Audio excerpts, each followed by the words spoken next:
Good to see you. Thanks for coming. So, those just arriving, welcome, swagatam. Don't forget you can put in the chat if you have any problems. I'll check that in a second. Anatomical, physiological, psychological problems. They're all one thing. I'll just check the chat now and I'll just mute anyone who needs to be muted. Okay, scanning. Yeah, all good. Okay. So as I say, we're on the mat, we're standing up. We've got our feet together or apart. But if they're apart, check that you don't have one turning out, one further forwards, and that both feet face straight ahead, as if you had a parallel. You were standing on parallel lines. Oh, okay, Tash, I thought you didn't look right. Yeah, it happens. Parallel lines, okay, we've got, okay, let me just read that. As if they were going through the gap between the second and third toe and out through the middle of the heels. I'm saying that as I read your things. Oh, okay, fingers crossed. I'll bear it in mind. I was going to do lots of, oh yeah, good plan, tie it up. Have a chair nearby as well. Have a chair, because that could be helpful. Great, okay, sorry, that was advice to one person, not necessarily to all, unless you know you might need a chair nearby as well. So we're standing in tadasana with the feet apart or together, with that parallel alignment if they are apart, spreading the front portion of your feet through repetition. Abhyasa is the Sanskrit repetition, so you lift and replace and you lift and replace. I've always been, and I don't know if I always will be, a lateral spreader of my feet. I like to spread across the width of my feet, whereas I see much more commonly people spread longitudinally. I don't know if it's because I'm an oddball or because those people who spread longitudinally are an oddball, or neither of those scenarios. But anyway, make sure it's effective. Try lots of different things. Raise your arms. Udvahasta. Hands up. Suck in your tummy. Breathe through your nose. Find your pelvic floor. So how do you do that? Well, everyone has a pelvic floor, so there's no problem there. How do you find it? Well, move in ways that stimulate more sensation and open up to the sensation by making sure your breath is open. You know, very, very central to yoga are the three things in invariable concomitants, that is, they always occur together, and they're not sequential, they always occur together. Play, purpose, and signs. So the play is movement, the purpose is absorption. The signs include breath opening up, feeling more absorbed, feeling more spontaneity arising, more sense of power, you could call it, from within, power to know, power to act, the power to want to do certain movements. Okay, take a big, wide circle. Hands on your hips, and just take your feet hip width. Now, they may already be hip width, because I said that was fine, so they may already be hip width. And then we're going to spread out our toes multiple times to spread the front portion of our feet. Simple pleasures are the best, they say. I agree. I've been spreading my feet like this very regularly for 3 decades, and I'm not bored. And that's not because I don't have a low attention span, I do. But it's so much in it. Everything is adjusted, ankles, calves, hips. And of course, the way you do it is not so much your way, but in a sense, it's just listening and responding to the way things are now. Again, we're going to raise our arms up, we're going to suck in the tummy. Okay, suck in the tummy. By tummy, I mean all the way around, front, sides, and back, and there's a purpose. The purpose is absorption. Absorption of what into what? Of this separate sense of myself into the living moment, here and now, which we call the goddess, often in yoga, for many reasons that I resonate very well with. Press your feet, raise your fingers, inhale. Exhale, bend your ankles, knees, and hips. You might feel all sorts of little stretches, and obviously listen to your body, pause when you need to, move further if you need to. Feel free to be more or less dynamic. So you could bounce, you could bring your hands back to your shoulder blades, you could come lower, you could come further forwards. You could have one arm back, one arm forward. the thing is listening, responding. Okay? So that's the play part. Listening, responding is the play part. But the play isn't idle. It's not just randomly ranging around. It has a purpose. And that purpose is absorption into this living moment, which at first appears to us as a bunch of habits and reactions, but once we get into it more deeply, we feel it's an interdependent field, and from that comes spontaneity. Okay, stand up. Well done, good job. Hands to your hips. Take 2 or 3 or 4 or 5 or 6 deep breaths. Take a few deep breaths, and then step the feet with love and care apart. Now ankles are interesting, and we have an inner and outer ankle obviously. Along the outer ankle, such muscles as the peroneus longus and nerves as the peroneal nerve. So we don't want that nerve to get overstretched, and it's very, very common for it to do so. So what we want to do is adjust and readjust our feet, spreading out our toes as we perhaps lift up the front portion of the foot and adjust. Because there's more freedom once your foot is lifted to do so, but it's a meditation, it's based on breath, it's an investigation, and its purpose is absorption. Absorption has signs like doubt disappears, external thirst disappears, the obstacles to yoga disappear. Now I could adjust and readjust, I'm still adjusting my ankles now. I hope you're not just thinking, oh, I'm just standing here while Jim's waffling on. I hope instead you're absorbing yourself in the goddess via your body. In the goddess via the body. Right? And that can, this outer side of the leg goes in, inner side of the leg goes up, the heels lightly draw down, the shins lightly rise, and that rising energy goes through your knees, influencing them. The inner groins have a sense of openness as you lift your chest. Inhale, exhale, fold. So you're hinging from your hip joints. Keep those ankles balanced. Okay, and come to your fingertips. You can come to a chair or blocks. And if you're forced to abdominally flex, bend over your belly button, then you should have your hands on something higher. A chair, a box, something. Tin of paint, whatever you can put your hands on as long as it's stable and not fragile. And we're just going to stay in this called Prasrita Padottanasana Ekam. Now I'm not stationary, and in a way I hope you're not either. Right? I'm moving because as my pelvis goes left and right, I can feel more and adjust in response to that feeling. Feeling the relationship again between inner and outer ankle, which is a deep, profound, and I hope loving meditation outside of time. Kalenana Bhajeda, outside of time. Remember, the signs should be there that we're actually being absorbed in real information, not mental constructed information, not stored information, but the information that is the living moment. We call it the goddess, we call it Prakriti, we call it Bhuvaneshwari, we call it Kali, we call it Matangi, we call it Tara, we call it Lakshmi. It's the living moment. And I happily could just play out the relationship between my inner and outer ankle, the breath, the heel flesh,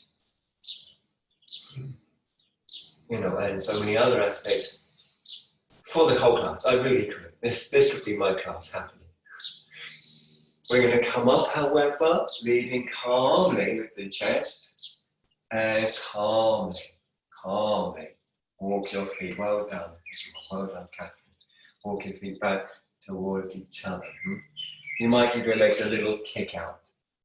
Sometimes feels good and right to do that. We're coming into Adho Mukha Svanasana, downward facing dog. You know it, I know it, we know it. Let's do it. So as soon as you're ready, come down onto your hands and knees.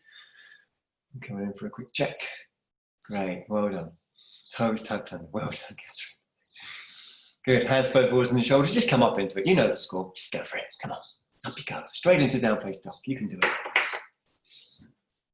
thousands of potential correct instructions. There are thousands. In fact, there was an attempt for all the instructions given by just one well-known teacher to be written down, and it's turned into a sort of endless book. But that doesn't mean any of the instructions are wrong or right. It just means there's lots of different things that could happen that conduce to absorption in the goddess, and the absorption in the goddess, or the living moment, then itself communicates back to the faculty of play. And this is why they're in invariable concomitants. In other words, they're not sequential. Play leads into merging with the living moment. Merging with the living moment feeds back into play.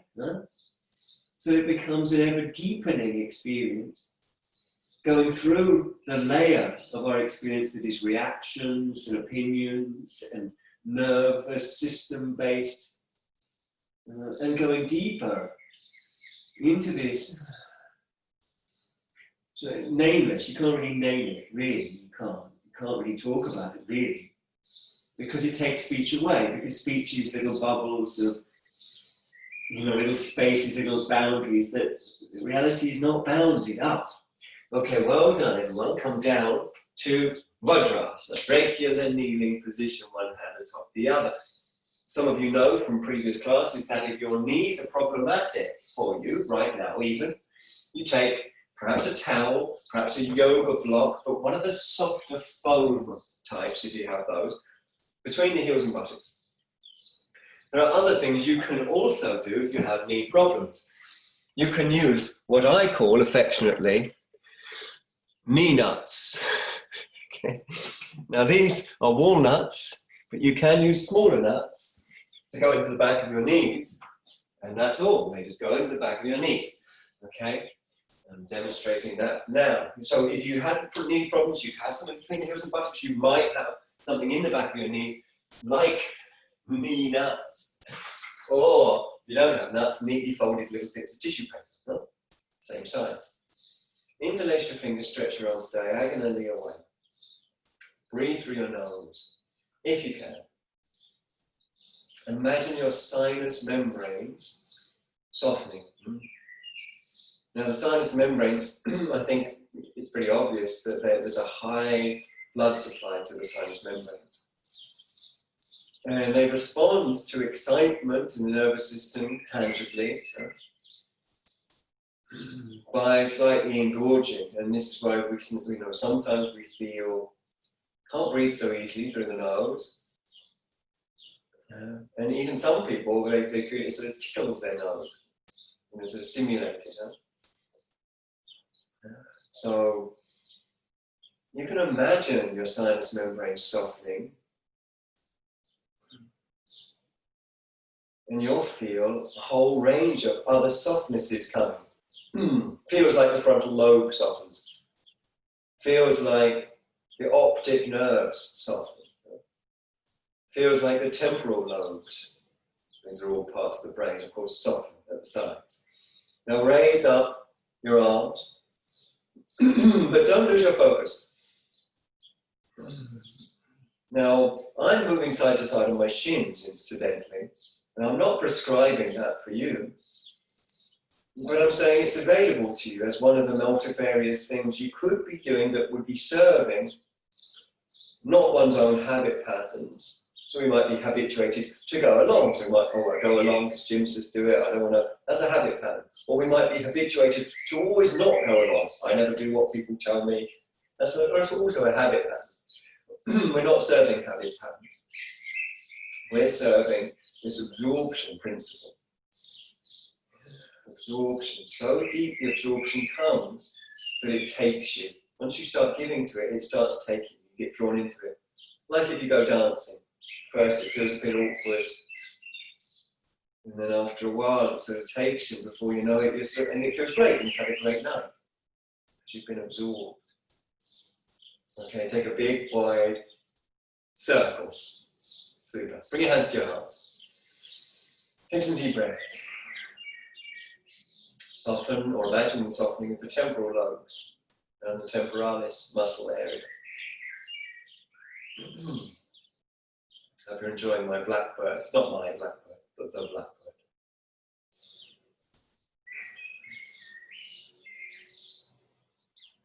So I'm still moving on the shins. We could talk about it in terms of the physiological, anatomical occurrences that are happening. Some people need that kind of language to give themselves permission, but most of you already know how to give yourself permission to give to the goddess because you love going out dancing, or you like this first sip of coffee in the morning, or you like early morning warm sunshine on your face. That's all versions of giving to the goddess. You know, giving to the goddess just is a metaphor. I think it's quite a good metaphor because the term goddess feels benevolent, and indeed giving to this field is benevolent. Now we're going to release the hands, and we're going to come out of our kneeling position. We're going to extend our legs outwardly. Now we're going to draw the buttock flesh out and back, and at this point you might require, before we go too far, you might require a strap or a belt. In fact, let's all get a strap, a belt, a sock, judo belt, sarong. Everyone's got something that they can use, and you might also need a block. How would you know if you need a block? Well, follow these next instructions. Draw the buttock flesh out and back as you lean forwards. Draw the buttock flesh out and back as you lean forwards. In fact, lean to the opposite side to the buttock you're adjusting. Right? And feel what you're doing as you're doing it, so that you come to the inner front edge of the sitting bone. Okay? Now from there, take your hands from level by your knees, draw them back to your hips, press down lightly into the floor, and lift up the waist. Now to be able to lift up the waist, you might need to soften off a little by moving your pelvis forwards, backwards, left or right. And what we'll find here now is either, yes, I can really feel I'm beginning to lift my waist, or beginning to lift the waist, or I'm not sure, or I definitely am not. If it's the last two, come out, take a block, sit on that now. If you're not sure if your waist was lifting, sit on a block. Definitely do that now. I'm waiting for you to do it, so you've got time. Don't feel like you're going to miss anything, I'm still waiting. Okay? Right, so if you didn't feel your lower back lifting or you weren't sure, block. Okay?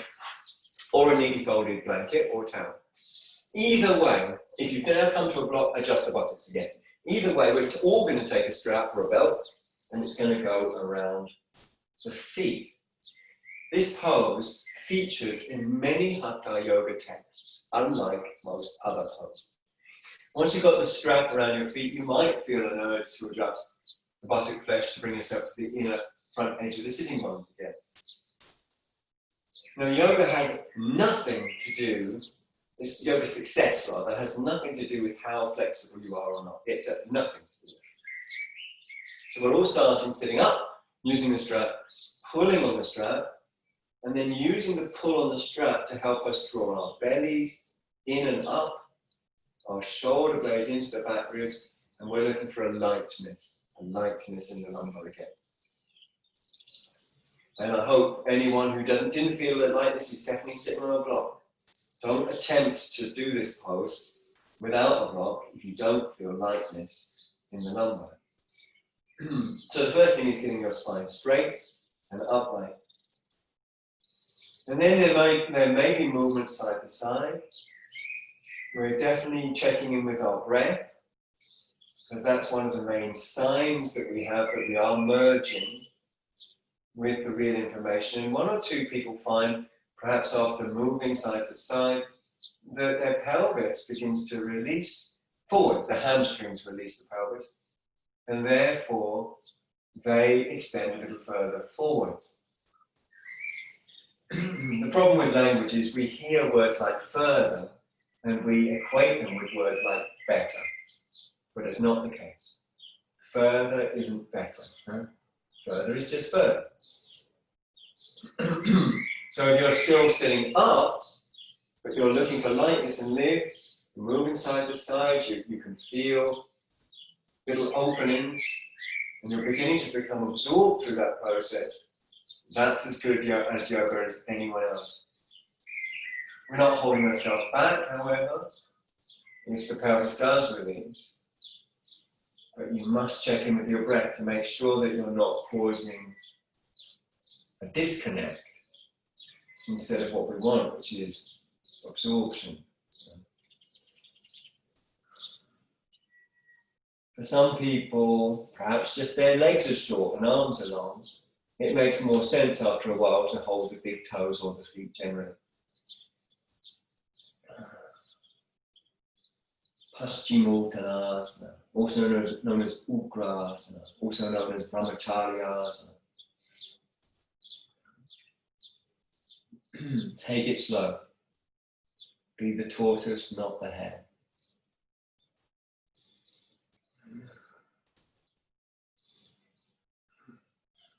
If you work on the body slowly and with the breath, moving and massaging, then even what seems impenetrable becomes possible because we're being the tortoise, not the hare. It is in fact the reason why this school of yoga, I gave it the name Vajrasati, for this very reason. If you approach with mindfulness, that is, not being caught up in reactions, but open to the goddess, then there's no ultimate barrier. Everything just melts in front of you. Okay, now Paschimottanasana is a beautiful pose, but we're going to come up out of it. I would happily stay 10-20 minutes in that. We're going to come onto our backs. So laying on your back, keep that strap nearby. Put something like a block under your head, or even a block under your head. And make sure you've got the strap nearby. Just check that. My blackbird's not getting in the way of you hearing me, is it? You're okay? Quite like the blackbird, do you? Yeah, it's okay. Okay, good. Because he's quite loud, isn't he? There's a husband and wife out there. They normally always come like that, don't they? Husband and wife and then babies somewhere. Good. Thought I'd check that.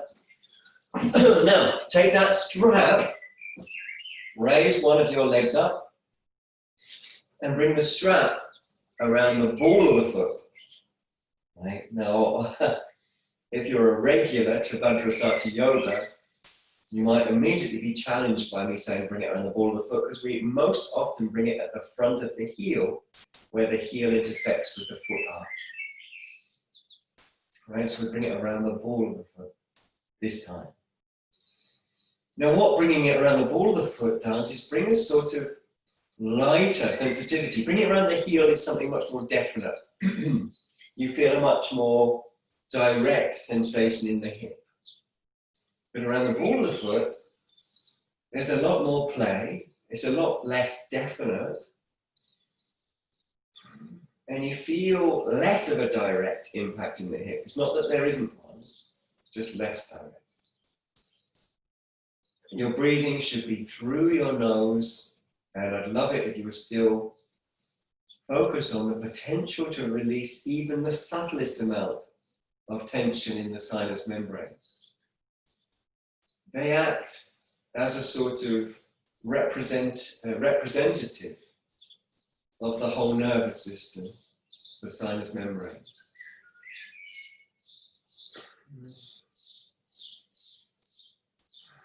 And by having the clear intention to soften the sinus membranes, the whole nervous system will have to drop out of gripping, grasping, grabbing into the arms of the goddess. Thereby, gripping, grasping, grabbing just keeps us just out of the arms of the goddess, who is waiting to draw us into her. All the time, she just wants to draw us into her. And what she is the interdependent field of now. It's not an abstract, it's not an idea, it's not a belief. All phenomena.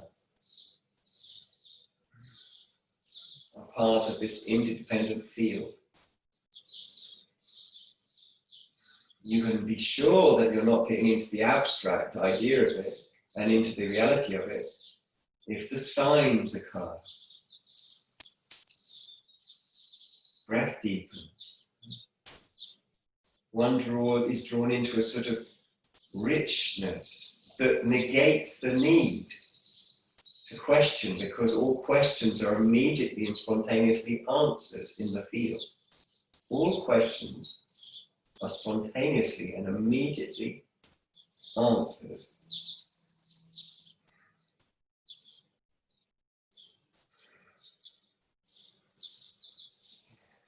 In the field. And what's great about this, because this is invariable concomitance, you can physically change the signs.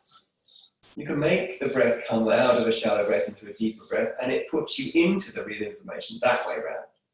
You can release physical tension and it puts you into the information that way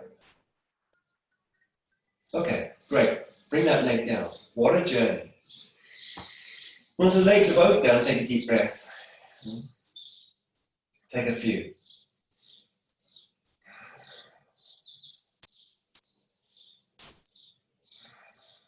And if you can hear the blackbird here, as you're breathing deeply, you can wish Mr. and Mrs. Blackbird, and probably their baby or babies, best of luck. Let's hope it all goes well for them this season. When you're ready, when you've had that moment of empathic joy, bring up the other foot.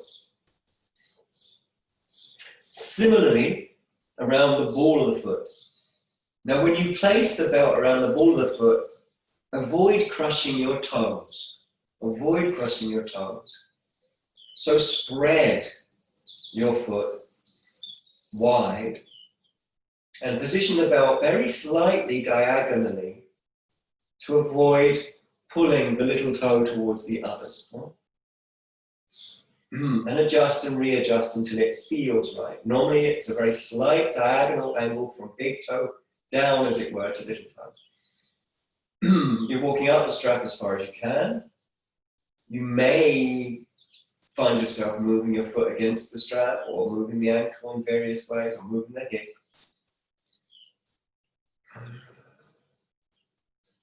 Movements are there to get us out of habituated body patterns by, in a way, ducking underneath them, ducking and diving in a way. So you don't get caught up. There are habit patterns waiting around every corner. And when you're caught in a habit pattern, that means you're not in the goddess. That means you're not in real information. That means doubt does arise. That means you start reaching out. You reach out for external information. You look for the next yoga teacher. You look for the next yoga book. You look for the next yoga course. I need more information. I don't know what's what. Don't go out for information. Go in. Now, even that language lets me down a bit. Don't go out, go in. Because once you go in, as it were, through the body, through the skin, and you breathe, and you start feeling the signs, and you play, then what you're going into is the interdependent field, which is everything.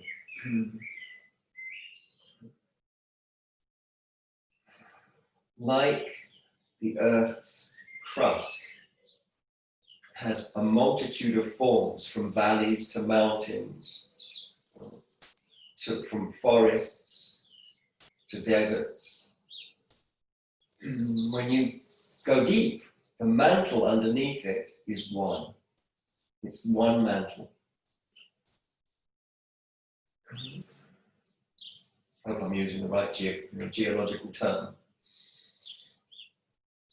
You see, so go in through the body, and all our bodies seem different. They all have various aches and pains, and different looks, and different genders and different ages. And they're mine, and they're yours, and they're all that. That's on the surface. Huh? It's what you meet when you first go into the body mind, and then breathing freely, go deeper through play.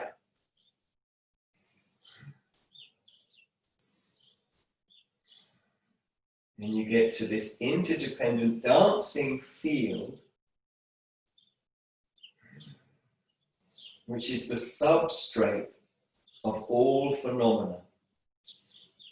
And it's the source of all phenomena.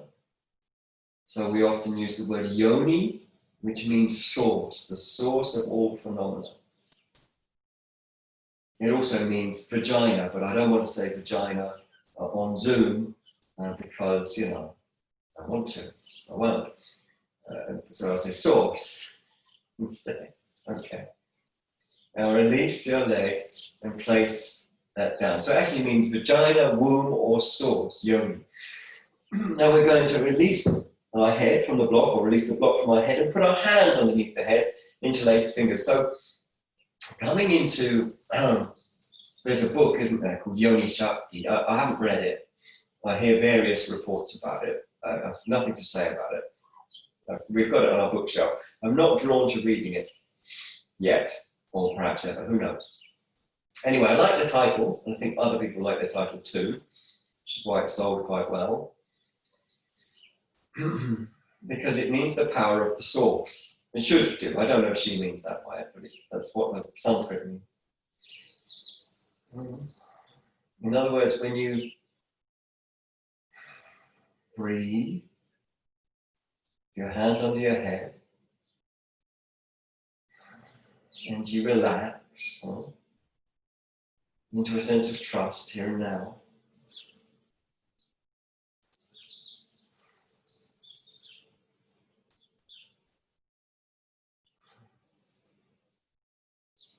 And there's a sense of giving to the living moment. Then power arises from that, Yoni Shakti. Power, that is, the power to know, instead of having to reach out for external sources, yoga teachers, yoga books, yoga courses.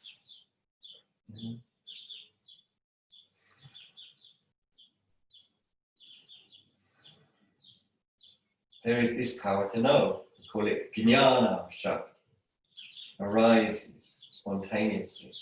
And because we know, we act, we breathe differently, we speak differently, we think differently, we move differently. This is what we call yoga. Moving differently, we call yogasana.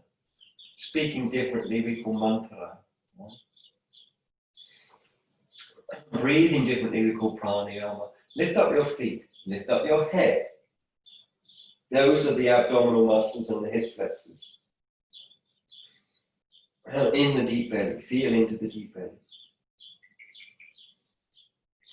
Remember the sinus membranes. And so,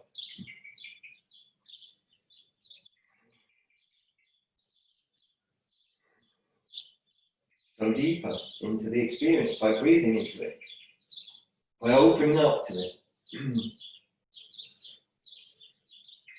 One method,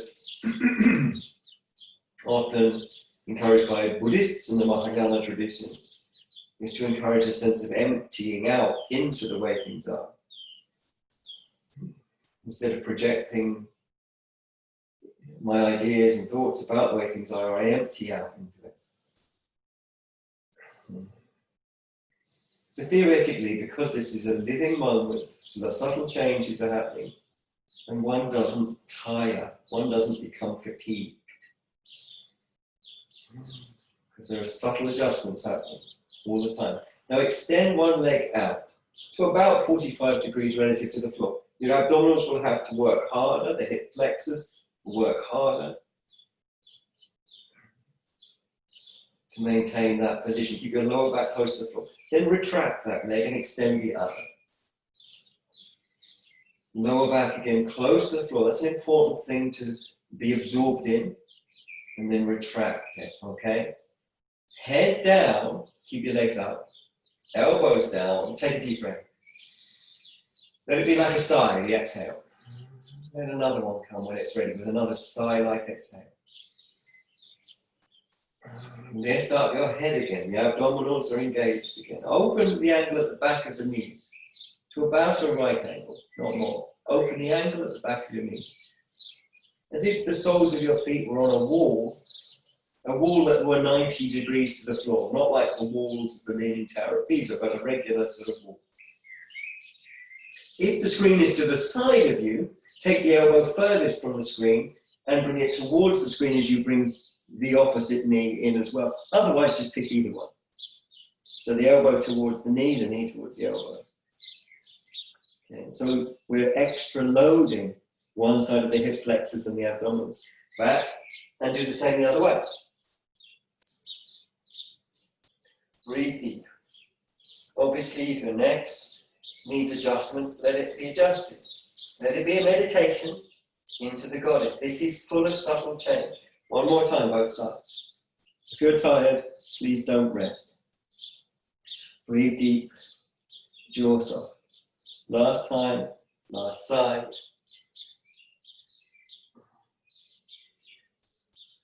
And back to center, head down, feet down. Draw deep breaths. Let a few happen. Just let a few happen. Let them happen.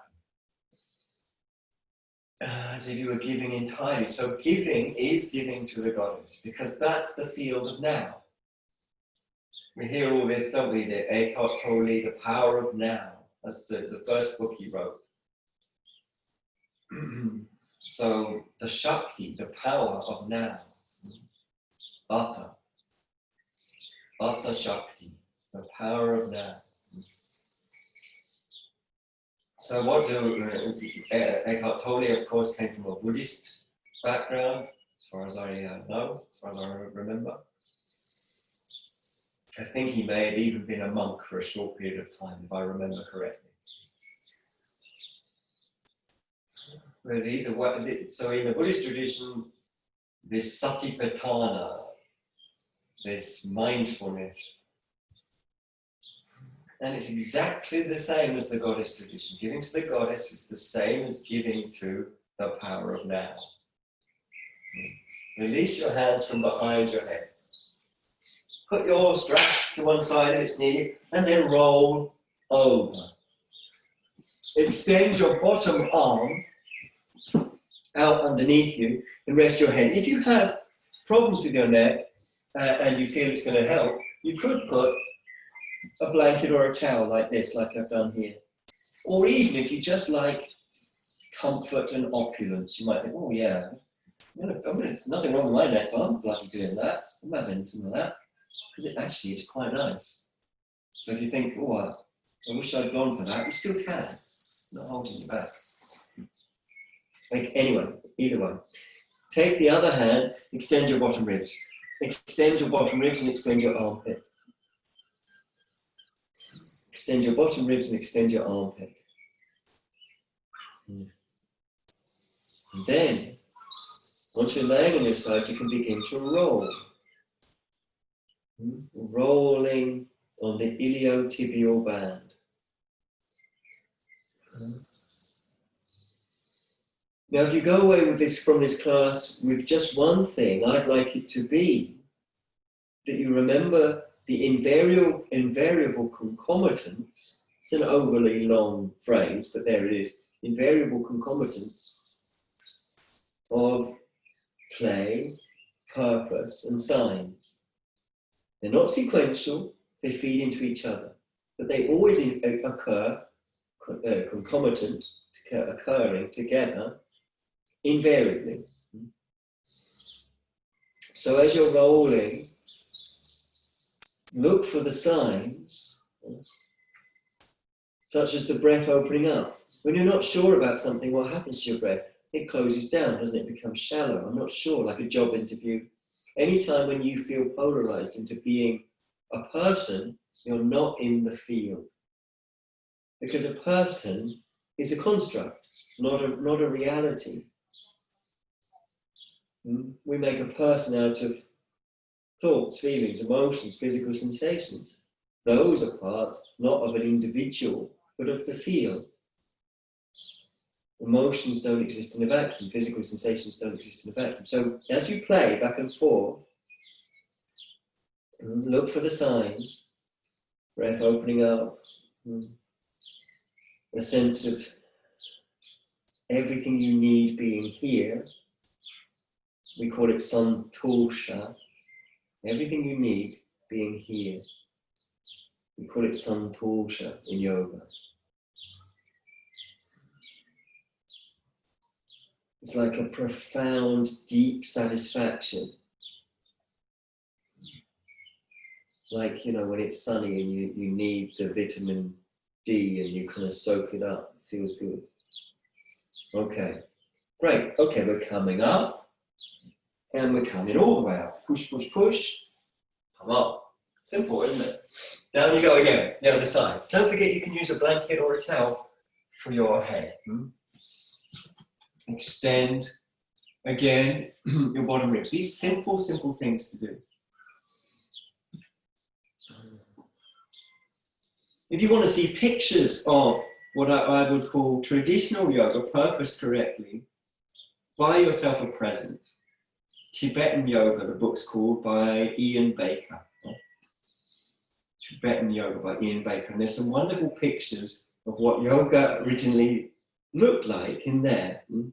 Pictures from the 15th century and before. And these kind of movements, purpose for absorption, are included. There's lots of other pictures that I'd have to explain to you. But it's a wonderful book. I highly recommend it. Anyway, rolling forwards, rolling backwards. But look for the signs.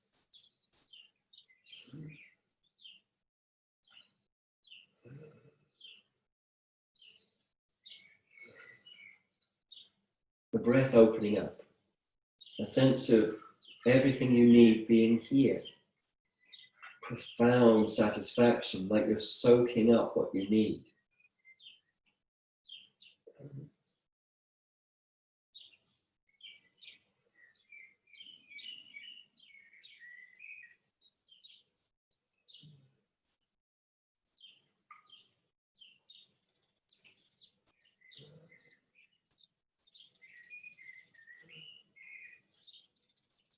So the sign should be your breath opening up, your sinuses releasing, a sense of being eaten, as it were. You know, like when you have your first sip of coffee in the morning or your first sip of red wine in the evening, if you're someone who likes those tastes and sensations. There's a moment where you imagine that you're drinking the coffee or the wine, but in a way it's drinking you. Because you become it, you absorb into it. Yeah? That's for people who buy good coffee and good wine. not the cheap nonsense, not rubbish stuff. Okay. Come up from the side when you're in. Push with your arms. Good stuff.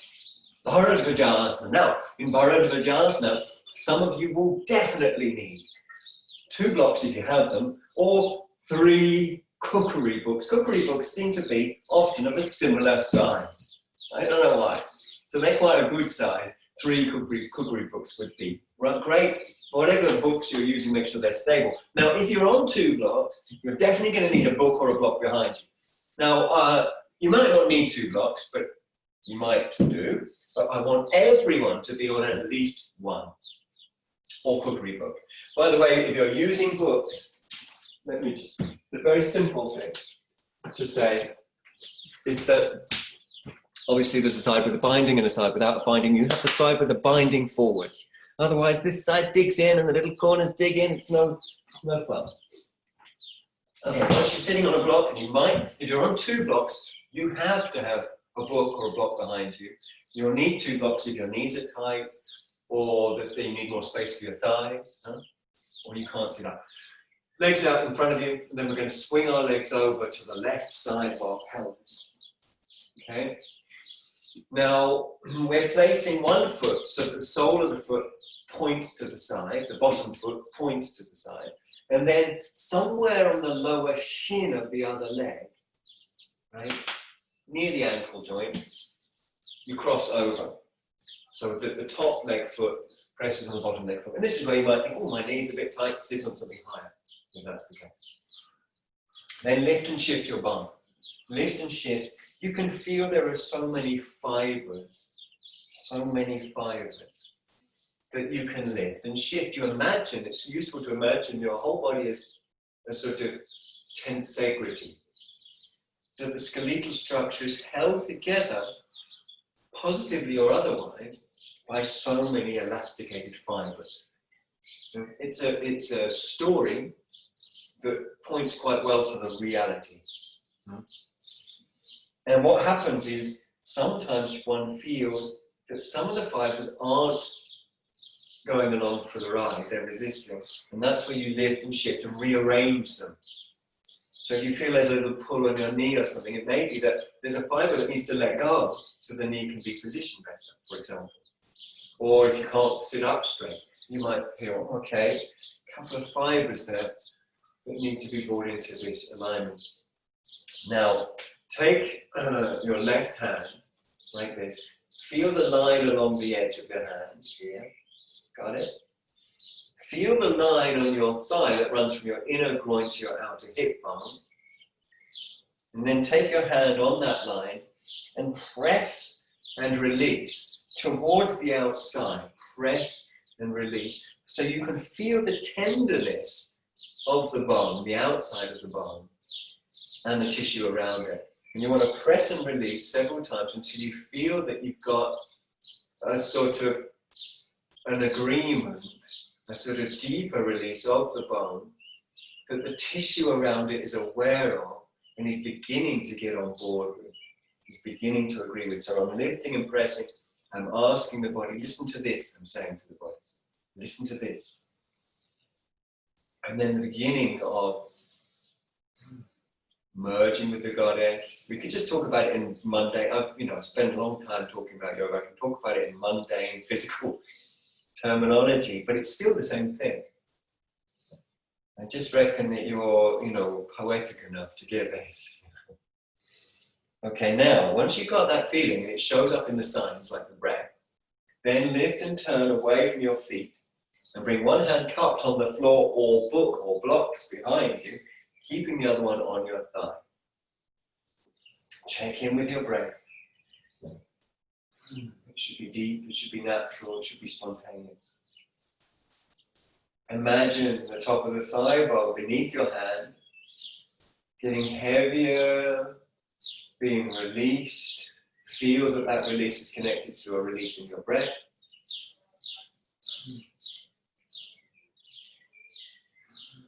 And it's magic. What we're doing is cleansing our nerves. Keep letting that bone release, you keep breathing freely. What you're doing is cleansing your nerves.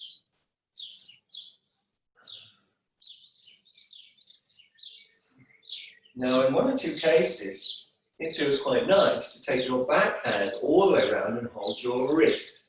Not everyone's arms will be long enough to do that, but if yours is, go ahead and hold your wrist. Or another way of putting it is the lower part of the arm bone near the hand, right? The lower part of the arm bone near the hand. And still breathing into that. Now it's great now for the pectoralis. Still great for your opportunity to merge with the goddess if you're breathing into it. And then there's a couple of other offerings you could take up or not. And I'll just tell you what they are and you can take them up or not. So the next offering would be, if you wanted, to extend your arm, as it were, through the hand. So the hand stays in effect, the hand ends up sliding further up the arm as the arm comes through to the inside of your leg. So now my hands ended up on the bicep instead of the wrist.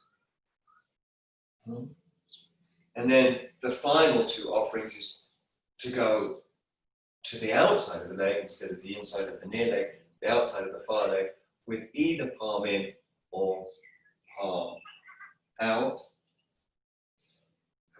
Any of those versions are available to you to breathe into.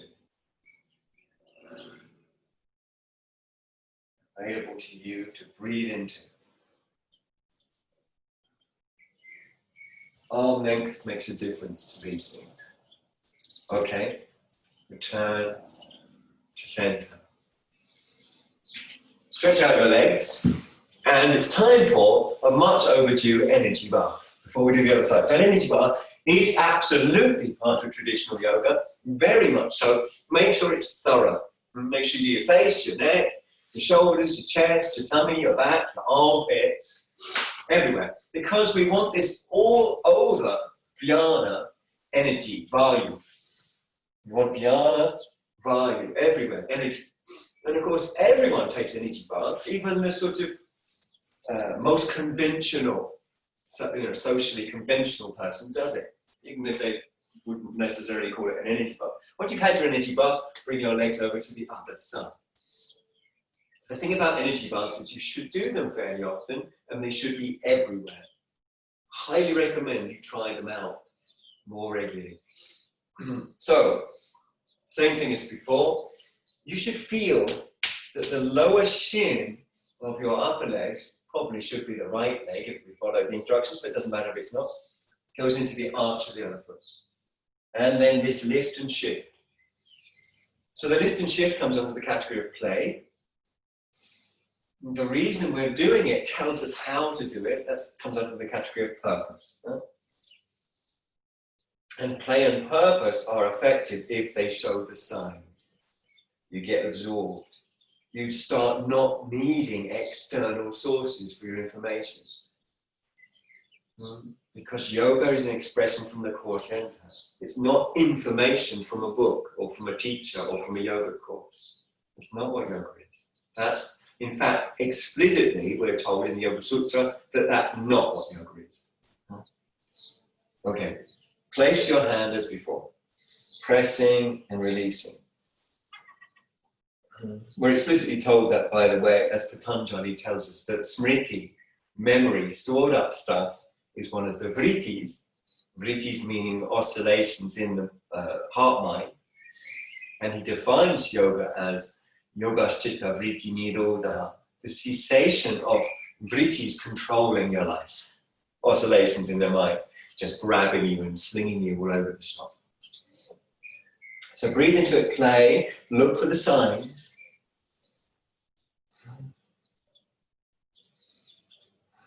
Breathe deep. Pressing and releasing to instruct the tissue around the bone so that it begins to comprehend what's needed of it, and it begins to cleanse the nervous system of habits that are causing tension there.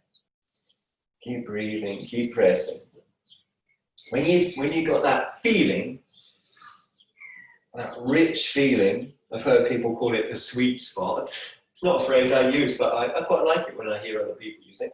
Then you wrap around or bring your hand cupped onto a block on the floor behind you. Either way, the wrapping round isn't easier if you've got longer arms, obviously.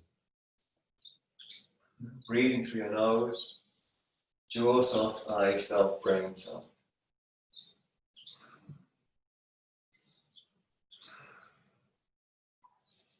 That which is tense needs to release, whether it be the knees, the hips, the thighs, the buttocks. That which is tense needs to release, whether it be the hips, the knees, the thighs, the buttocks, the shoulders, the sinuses, the frontal lobe, the brain.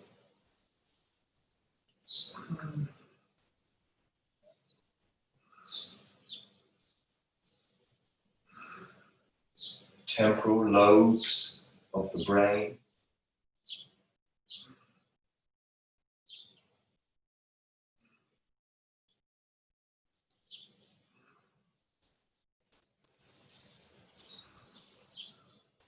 Again, there is an option to extend the arm through the hand, so effectively the hand rises up to the bicep. You might go to the inside of one leg, or possibly to the outside of the other leg, palm either in or out. In the books on modern postural yoga, not on yoga texts, but on books on modern postural yoga, you'll sometimes see, particularly in the light-on yoga, the teacher, BK Iyengar in this case, touching the floor with his fingers. Well, one is he's not sitting on a block. Two is BK Iyengar has very long arms relative to his torso. So it might be right for you, but chances are on a block it isn't.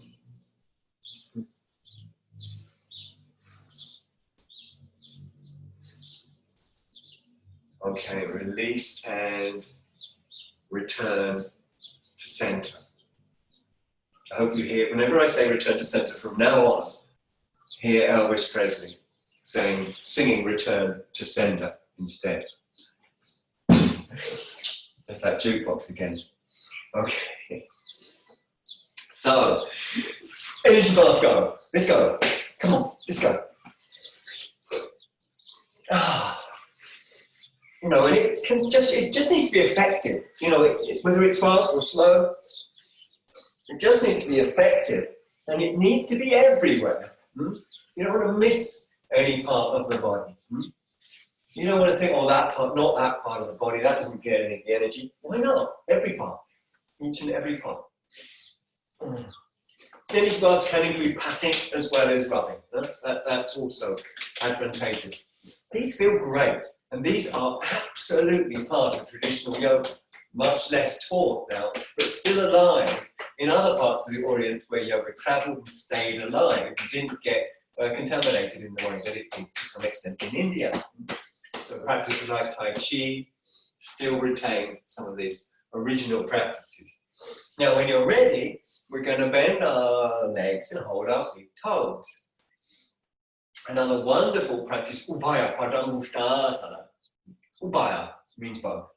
Padangushtha, big toes. Hold both big toes. Make a loop, not a hook, if you can. I guess it depends how long your fingers are, but try and reach around and make a loop. And now moving back and forwards. Obviously, we're massaging the buttocks like that, but massage should be effective. You know, there are good masseuses and less good masseuses, aren't there? You know, some people are like, oh my God, they're so good. That's because there's listening and responding. You know, those masseuses that just talk all the time, oh, stop, just talk, you know. Because, you know, they need to be listening and responding. Sometimes they can do both. And that's how you get a good massage. They're aware of your energy body. They merge with your energy body. Now lift your feet a little off the floor. And here, what we're trying to achieve is absorption. And we're doing that by making sure our lower backs feel light. Yeah. So you could extend a leg, extend another, or keep them both bent the whole time. Or extend both a little together.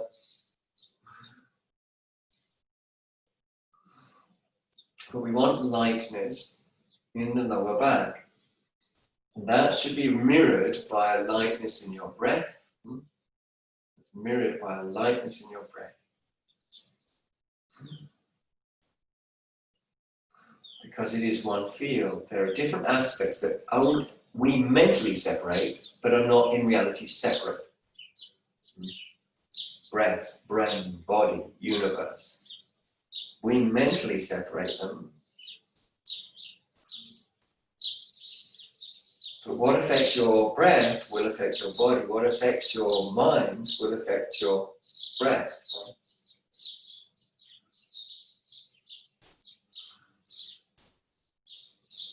So play in ways that cause the breath to open up. Full stop, or period, as they'd say in the United States of America.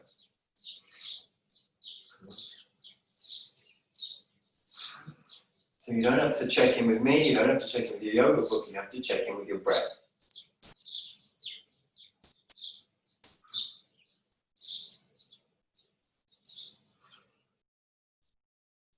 Great, okay.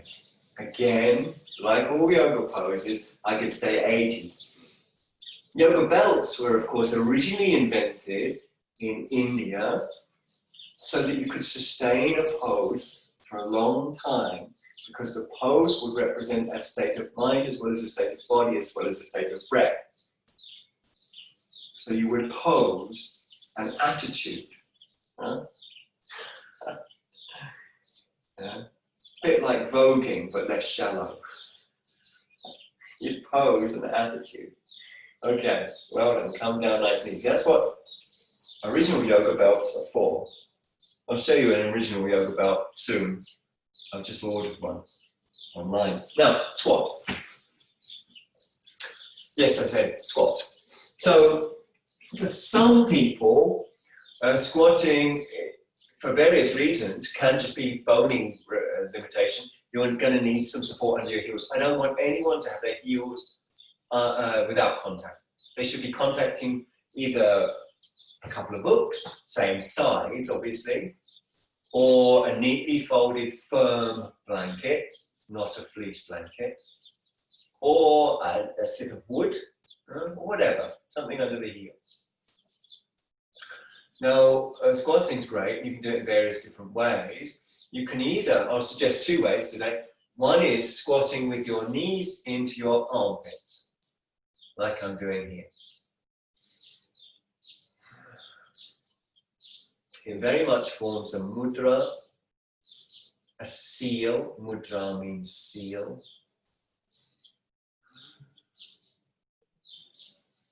And you might range around. The other way is to go a little wider, so your arms come on the inside of your legs, hands come into a prayer position, and the heel of the hand is drawn down low.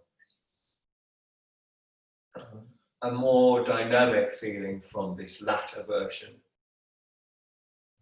Whereas the former version is more of a seal. This one is more of an energy body stimulator. So you can play in either one. You can move left, you can move right. You can feel your tailbone. Can you feel your tailbone? Can you feel the muscles around the tailbone? So that's the conventional language, isn't it? So feel the muscles around the tailbone. Pubococcygeus, pudococcygeus, puborectalis, coccygeus. Feeling the other muscles of the pelvic basin, piriformis, and so on. Obturator, internus.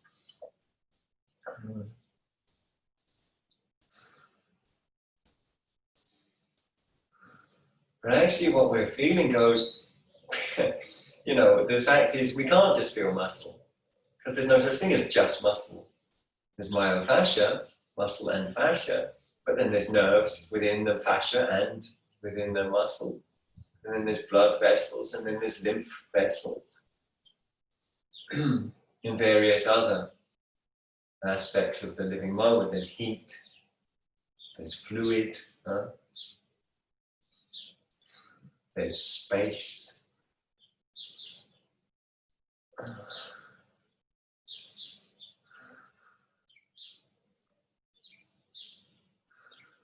So this is why we say empty out into the experience, breathe into the experience.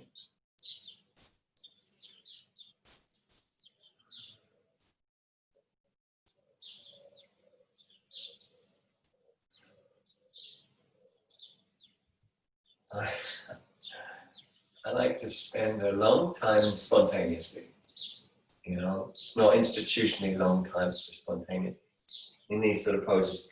But we will have various bodily experiences, so we'll come out. If you wanted to stay longer, don't forget your own practice where you can spend longer in these poses. We're going to come down, stretch out our legs, and another energy bath, you know, the way it needs to be.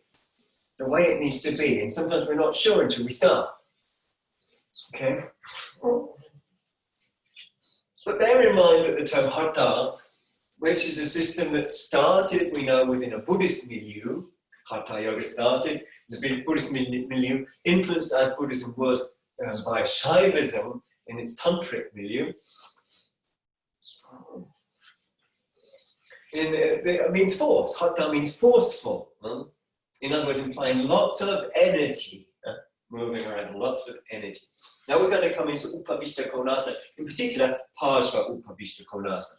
For this again, many of us will need to sit on books or blocks.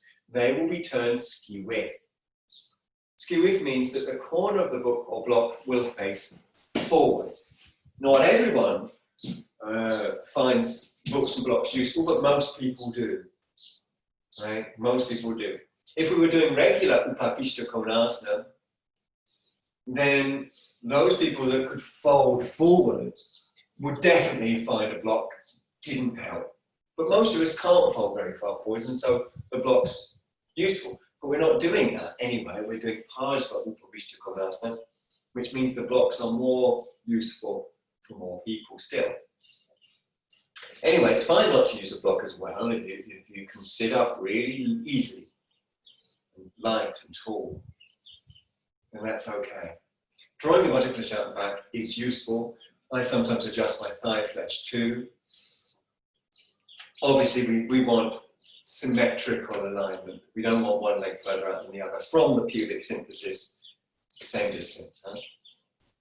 It's not box splits. Maybe one or two of you can do box splits. Probably most of you can't. But it's not that. It's not super wide. Take your hands cupped. Then turn towards your right leg and place your cupped hands either side. One to the outside, one to the inside. Breathe through your softened sinuses.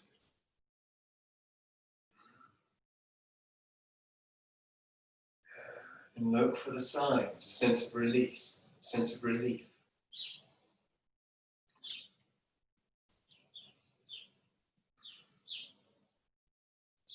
Energy releasing into your back leg, the one you've turned away from. Energy releasing into the back leg. Sometimes it feels right as you turn to sort of fall a little forward. The thigh feels like it's dropping down out of the way of the pelvis and it feels natural. That's sometimes, for some people that feels right, so if it does, don't hold yourself back. But don't think that yoga is about getting your body all bendy. That's not what it's about. Remind yourself instead that the signs aren't flexibility, but the signs are that your breath is opening up, that you feel more absorbed, that you feel less inclined to reach out for information because it's arising so fully from within.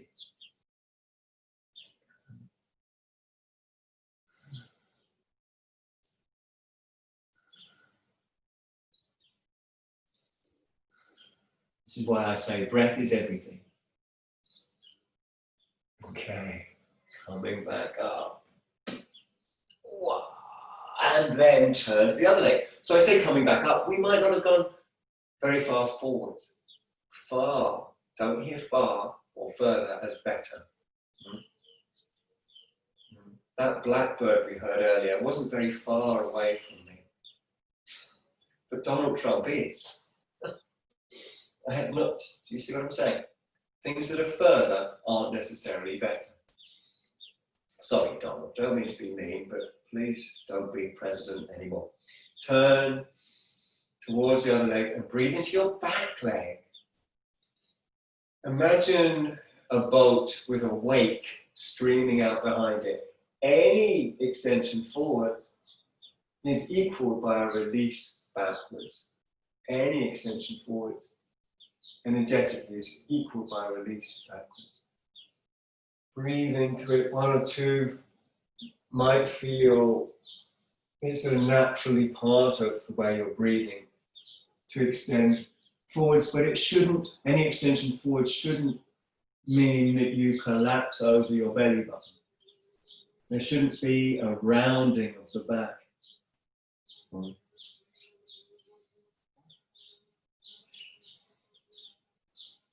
Breath is your guru. Breath is your guru.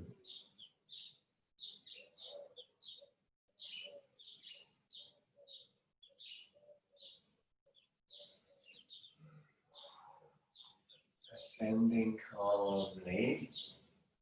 So it might just be a little, movement back to center. And then see if you can bring your legs back together. Fingers crossed. Oh, yeah, that one, and that one. Okay, I'm going to sit cross-legged. Now, I'm going to recommend you sitting on blocks.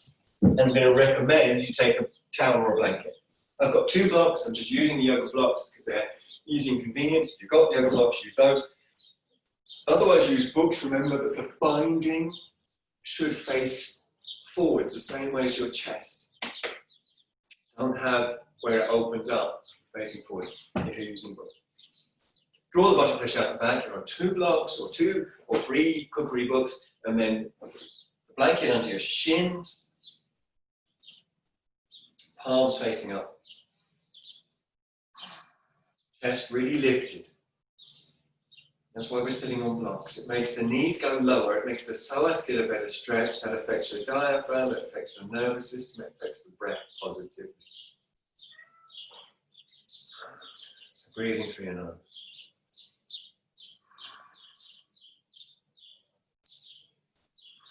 Just for a moment, imagine that your breath moves between 2 points. 1, 12 finger widths above the crown of your head. We call it the Dwara Shanta. Just means the space of 12. And the other, the bottom of your breastbone. As you breathe in, imagine the breath is moving from the top to the bottom. As you breathe out, imagine it's moving from the bottom to the top. That's all. Just imagine those 2 points.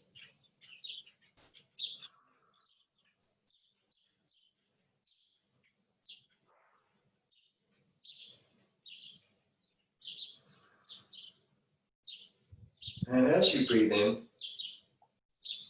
and it lands at the bottom point, imagine that it leaves a little flag, as it were, a little marker, a little energy signature.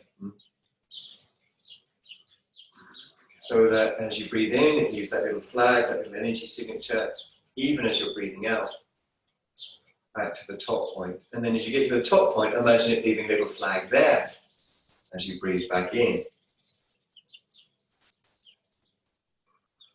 Little flag, little marker, little energy residue.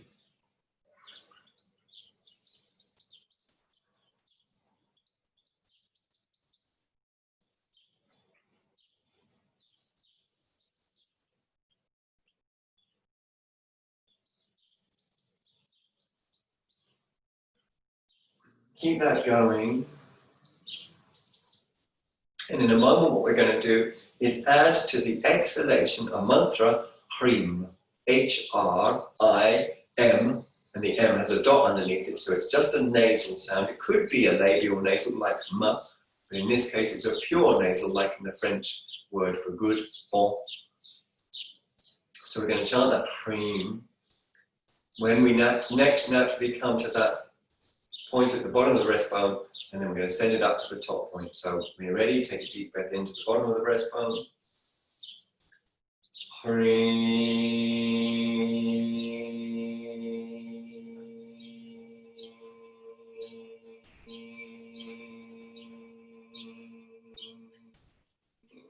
And then keep breathing deep after that.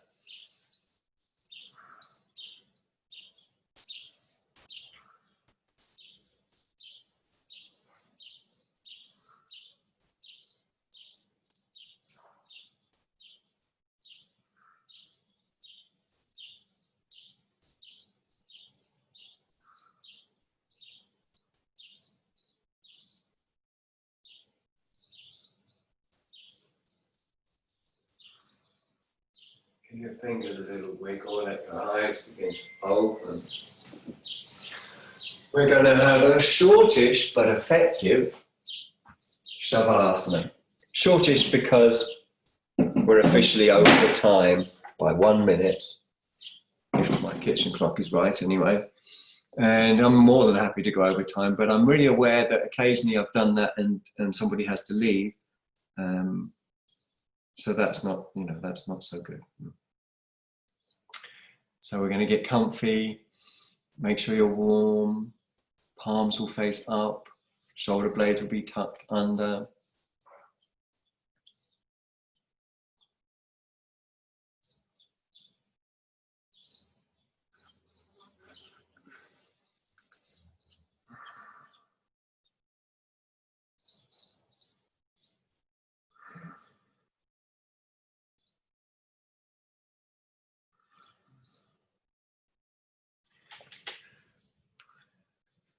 The word success in yoga means giving yourself to the interdependent field.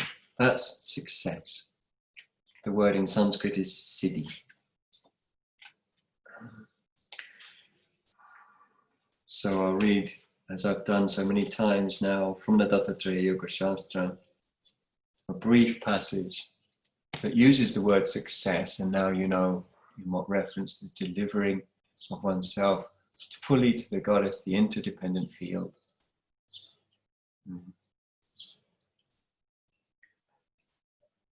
To concentrate her eyes and mind at the big toe of the left or right foot, lying down on the ground, posing her mouth skywards, like a dead body.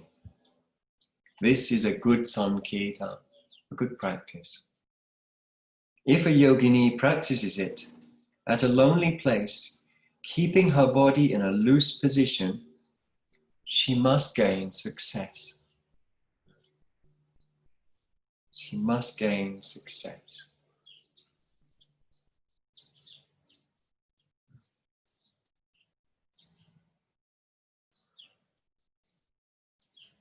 The goddess is a liberator, because when you fully give to her, she draws you into her arms, as it were, totally, pulls you into her body. You're home, you're back at the source, from where you've never been separated.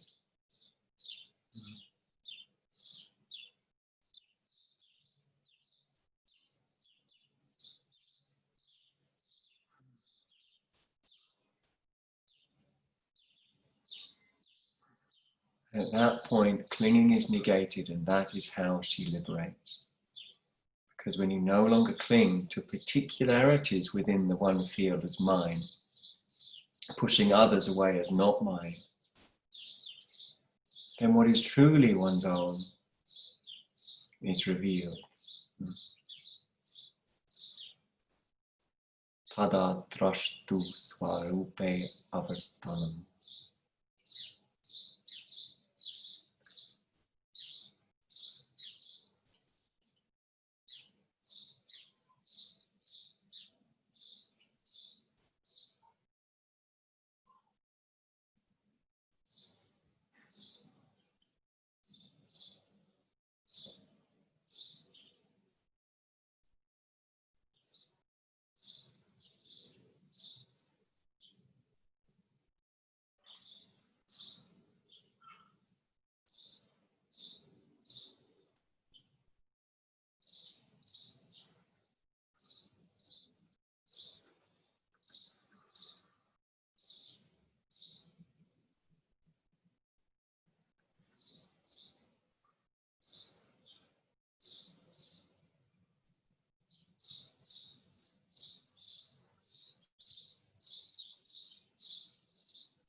Allow some movement to come. The toes, the ankles, the fingers, wrists.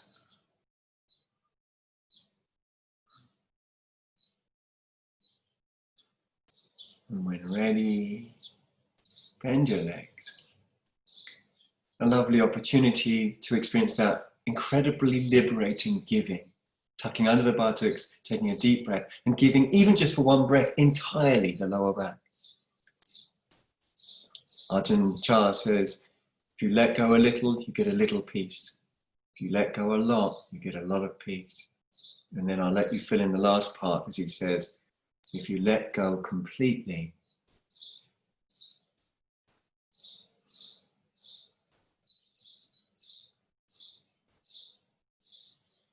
roll onto your left side when you're ready.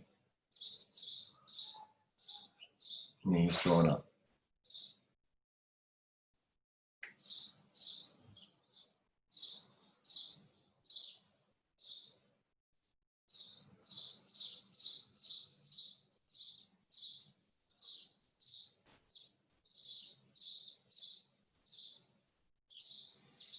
Roll to your other side in your own time.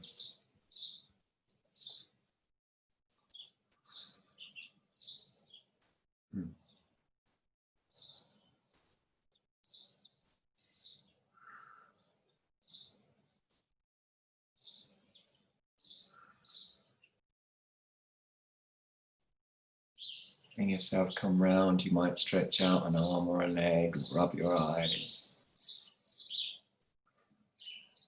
When you're ready, you can come up from the side.